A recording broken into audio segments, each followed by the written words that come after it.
Svo fjöllum við nýja mynd sem verið að gera Halldór Laxness. Bækur hans seljast enn í bílförmum erlendis og með það í huga reynt að varpa ljósi á hinar ýmsu hliðar Nóbelsskáldsins. Þótt Halldór Laxness sé sjálfsagt ennþá einn mest lesni höfundur Íslands eru flestir lesendur hans erlendir. Nú verið að gera mynd ævi Laxness sem ætluð fyrir erlendan markað þar sem minna fjallað fjölskyldu hans og félaga og meira annað. Til dæmis hvernig það kom til að hann lenti á svörtum lista í Bandaríkjunum á 5. áratugnum eftir að hafa selt 500.000 eintaka af sjálfstæðu fólki, uppgjörið við staliníska tímabilið í lífi hans og hversu miklu máli það skiptir. Þóra Arnórsdóttir og Jón Egill Bergþórsson fóru í Mosfellsdalinn. Við förum og tölum við fólk sem til dæmis endurvöktu hans frægð á sínum tíma eftir að hann hefði verið blacklistaður í hartnær hálfa öld í Bandaríkjunum. Það var hópur rithöfunda í Bandaríkjunum og víðar sem fór að skrifa í alls konar bókmenntatímarit og spurja af hverju kemur þessi maður ekki út, af hverju hann ekki til á bókasöfnum, þó svo hann fengi Nóbel. Og við förum svolítið inn á þá hlið, þetta fólk sem að horfa á Halldór utanfrá. Það má kannski segja við sem að glíma við 3 spurningar í þessari mynd. Í fyrsta lagi, hvernig var þessi ungi maður frá Íslandi, hvernig var þannig höfundi sem hann náði til heimsins. Númer 2 þá erum við að glíma við þá spurningu hverslags verk skrifa hann og hvernig orka þessar bækur hans á erlenda lesendur. Og svo í 3. lagi erum við kannski veltaði fyrir okkur hvernig svona mannkynssagan og ferill Halldórs spila saman. Og í því sambandi kannski mest sláandi að velta fyrir sér annars vegar þessum ferðabókum Halldórs frá 4. áratugnum og svo hins vegar útgáfusögu Halldórs í Bandaríkjunum vegna þess að hann kemur út í mjög stóru upplagi á 5. áratugnum og með það að þetta kapitalist þjóðfélag sem hann komið út í Bandaríkin þá myndi maður halda að þegar það búið að selja 500.000 eintök þá myndu mjög margar aðra bækur fylgja í kjölfarið. Salka Valka var til dæmis til í enskri þýðingu á þessum tíma. Þetta var sjálfsagt fólk sem kom út þarna fyrst. Já, en eftir þetta þá gerist ekki neitt og það er spennandi að velta fyrir sér hvers vegna það sé. Það er ekki mörg dæmi þess að eitthvað seljist eins og heitalumur í Bandaríkjunum og síðan hverfið að markaði. Við förum svolítið í gegnum það og finnum það út að það var gert að frumkvæði íslenska ráðamanna að rétt áður en atómstöðin kemur út, þá fara ráðamenn til Bandaríkjamanna og segja, viljið hjálpa okkur að eyðileggja mannorð þessar rithöfundar. Nú, bandaríski staðgengil sendiherrans hér var meira en reiðubúinn að gera þennan litla greiða, að eyðileggja mannorð eins manns. Hann var að byggja flugstöð og hann setti málið í gang og það endar inn á borði hjá Hoover sjálfum. Og hverjir voru þetta? Off the record. Nei. Ég get ekki sagt það. Mannfjöldin samankomin til að fagna heimkomu Halldórs Kiljans Laxness sem kemur siglandi með Gullfossi. Skömmu áður hafði Sænska akademían tilkynnt að hann hlyti Nóbelsverðlaun í bókmenntum.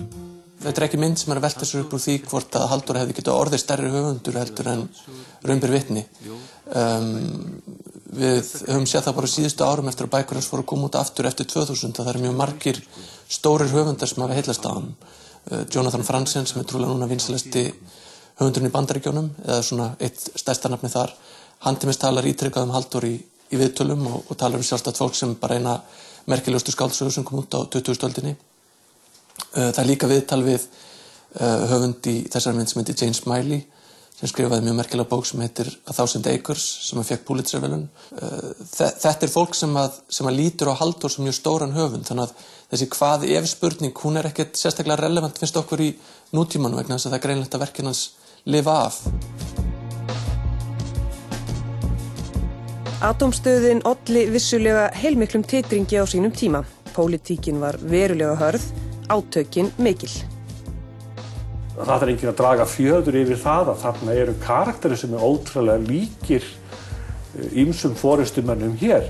En það að fara sem ráðherra, og það var Bjarni Benediktsson sem gerði það, til þessa bandaríska sendiherra og segja, eða spurja hann, getur þú hjálpað okkur að eyðileggja mannorð hans?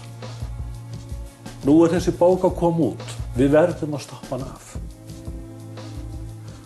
Og þetta staðreynd, þetta til skjalfast, þetta stóð mér í bókinni hans Halldórs Guðmundssonar. Og þetta voru skjöl sem Valur Ingimundarson fann fyrir nokkrum árum. En einhverju hluta vegna þá fór þetta fram hjá voðalega mörgum. En við erum búin að fara heldur dýpra og reyna að kortleggja þetta aðeins betur. Það má eiginlega líka þessu við. Eitt það að Nixon-stjórnin hafði mjög miklar áhyggjur af John Lennon. Ekki það að John Lennon væri pólitískur skrýpent eða eitthvað svoleiðis það. Málið það að hann gat dregið til sín fólk, hann náði til fólks. Og þá vildi Nixon-stjórnin hann út úr landi. Þegar það var beðið herstöðva hér, þá vildi stjórnin okkar þennan mann burtu, því hann náði til of margra. Ég hef skrifað talsvert verk Halldórs og fyrir mig var til dæmis mjög erfitt bara að horfast í augu það að Halldór hefði til dæmis lýst Búkarin réttarhöldunum með þeim hætti sem hann gerði og samt skrifaði þessi stórkostlegu skáldverk. Þetta eitthvað sem alltaf knýjandi spurning og þetta spurning sem við erum ekkert að forðast að glíma við þessar mynd. Við leggjum spilin á borðið varðandi þessi mál og önnur. Það mjög mikil áhugi ennþá á þessum pólitíska ferli Halldórs. Ég held hins vegar að við þurfum að fara að ræða þau með öðrum hætti heldur en við höfum gert. Og ég held við höfum ekkert að forðast þessar spurningar. Ég held miklu frekar við höfum að ræða þær á mjög opinskáan hátt. Í þessari myndi líka viðtal við Günter Grass og eins og þekkt þá skrifaði hann endurminningar sinni fyrir nokkrum árum og hann líkt á Halldór opinberaði þar vissa hluti í sinni fortíð sem að fólk hafði kannski ekki vitað. Halldór segir frá veru Hertz, hann segir frá því að hann hafi sem ungur maður verið í SS-sveitunum. Þetta olli miklu fjaðrafóki í Þýskalandi en þessi menn þeir kjósa að láta þessar upplýsingar í té og það síðan okkar bara sem lesenda og samfélags að glíma við þær. Þessi menn, ég meina Halldór, hann vissi alveg að þetta yrðu hlutir sem að myndu setja svip sinn á það hvernig fólk les verk hans og lítur á hann sem mannesku upp frá því. Það má ekki heldur gleyma því að Halldór kýs sjálfur að greina frá þessum hlutum í skáldatíma. Og það hvort sem hann hefur verið að hreinsa sína samvisku eða einfaldlega vilja að fólk vissi þetta, þá minnstu að gera hann það.